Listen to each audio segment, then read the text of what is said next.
दोस्तों, अगर आपको ये वीडियो पसंद आए तो चैनल को सब्सक्राइब करें और बेल आइकन दबाना ना भूलें। नमस्कार दोस्तों, मैं प्रशांत राय और आप देख रहे हैं युग धर्म। दोस्तों, यूपी के सीएम योगी आदित्यनाथ ने पंजाब की जेल में बंद माफिया मुख्तार अंसारी के बचाव के लिए कांग्रेस पर सवाल उठाए हैं। और मैं इसीलिए पूछना चाहता हूं कि भाई आप पूछें अपने नेताओं से, राष्ट्रीय नेतृत्व से पूछिए कि उत्तर प्रदेश का गुनाहगार पंजाब में क्यों शरण पाया हुआ है। पूछ तो लीजिए एक बार।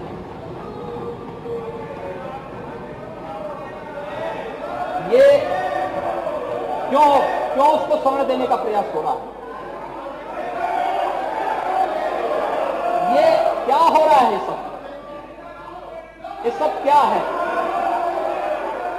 और कैसे, यानी कोई क्या कर रहा है? वैसे राजनीतिक तौर पर इस सवाल के जो भी मायने हों, लेकिन कानून पर भी, कानून व्यवस्था पर भी इस पूरे मामले को लेकर के एक सवाल उठता है। यूपी में अपहरण, हत्या और रंगदारी जैसे 14 मामलों को लेकर के यूपी सरकार मुख्तार अंसारी की कस्टडी चाहती है, लेकिन पंजाब सरकार इससे इनकार कर रही है। स्वास्थ्य कारणों का हवाला देते हुए पंजाब की जेल में बंद मुख्तार अंसारी को यूपी ले जाने की इजाजत नहीं दी जा रही है। जो बीमारियां बताई जा रही हैं उनमें हाई ब्लड प्रेशर, मधुमेह यानी शुगर और डिप्रेशन जैसी बातें आ रही हैं कि इसकी वजह से मुख्तार अंसारी को यूपी पुलिस को नहीं सौंपा जा सकता है। यूपी में वांछित मुख्तार अंसारी जनवरी 2019 से पंजाब की रोपड़ जिला जेल में रंगदारी के एक मामले को लेकर के उस जेल में वो बंद है। वैसे ज्यादातर दबंग हों, चाहे वो राजनीतिज्ञ हों या फिर रसूख वाले लोग हों, वो जेल जाने के बाद इसी तरीके की बीमारियों से घिर जाते हैं और इसी की आड़ में वो पेरोल भी पा जाते हैं और कई बार उन्हें जमानत भी मिल जाती है। गरीब आदमी को जेल में इस तरह की कोई बीमारी नहीं हो पाती और अगर होती भी होगी तो किसी को पता नहीं लग पाता, भले ही घुट घुट करके वो वहीं मर क्यों ना जाए। खैर, इस मामले में मुख्तार अंसारी की कस्टडी को लेकर यूपी सरकार सुप्रीम कोर्ट गई है, जहां इस मामले पर सुनवाई चल रही है।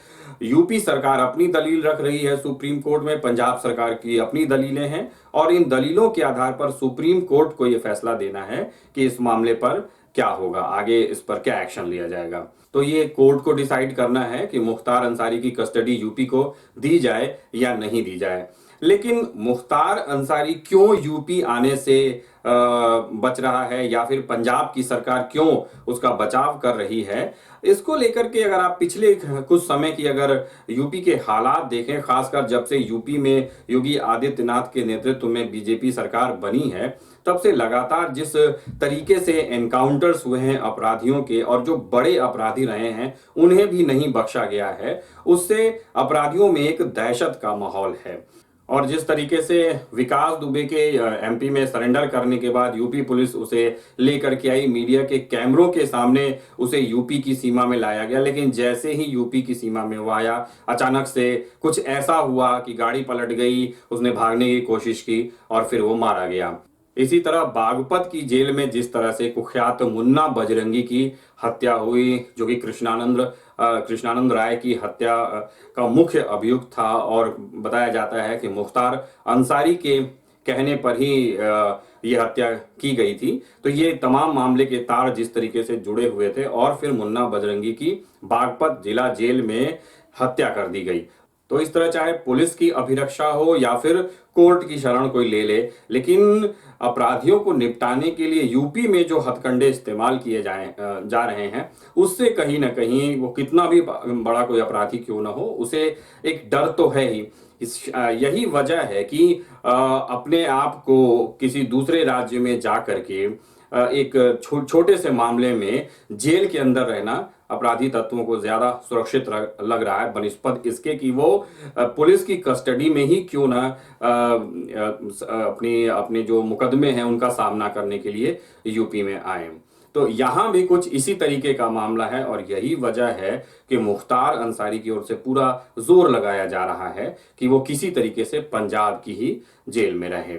दोस्तों, एक बात और इस पूरे मामले को लेकर के अजीब सी है कि जब कोई हमारे देश का अपराधी भागकर दूसरे देश में चला जाता है तो इसे लेकर बड़ा बवाल मचता है, तमाम बयानबाजियां शुरू हो जाती हैं, सरकारों पर सवाल उठने शुरू हो जाते हैं। चाहे वो माफिया डॉन रहा दाऊद इब्राहिम हो या फिर आर्थिक अपराधी विजय माल्या हो या नीरव मोदी हो, इसे लेकर सरकारों पर सवाल उठता है। सरकारें अपनी तरीके से कोशिशें भी करती हैं उनके प्रत्यर्पण की, लेकिन चूंकि दूसरे देशों से किसी अपने वापस अपने देश में लाने में तमाम अड़चनें भी आती हैं, इसे समझा जा सकता है। लेकिन अपने ही देश में एक राज्य का जो वांछित है वो दूसरे राज्य में शरणार्थी की तरह से सुरक्षित रख दिया जाए, तो इसको लेकर के हमारी कानून व्यवस्था पर भी बड़े गंभीर सवाल खड़े होते हैं और सरकारों पर, राजनीतिक दलों पर भी बड़े ही गंभीर सवाल खड़े होते हैं। तो इसीलिए इस मामले में सुप्रीम कोर्ट क्या फैसला देती है ये बड़ा ही अहम हो जाता है। ये एक तरीके की एक नजीर बनेगा कि क्या अब एक राज्य का अपराधी या जो अपराध के मामलों में वांछित है वो दूसरे राज्य में इस तरीके से भी अपने को सुरक्षित कर सकता है या फिर कानून के दायरे में उसे आना ही होगा। ये अब तमाम बातें, इन पर अब सुप्रीम कोर्ट जब फैसला देगी तब ये क्लियर हो पाएगा कि आखिर ये नज़ीर बन पाती है या नहीं, या कोर्ट इस मामले में अपना क्या रुख अपनाती है।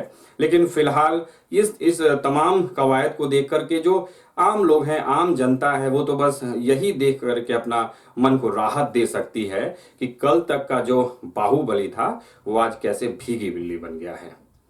तो दोस्तों, आज के लिए बस इतना ही। फिर मिलते हैं कुछ और वीडियोस के साथ। नमस्कार।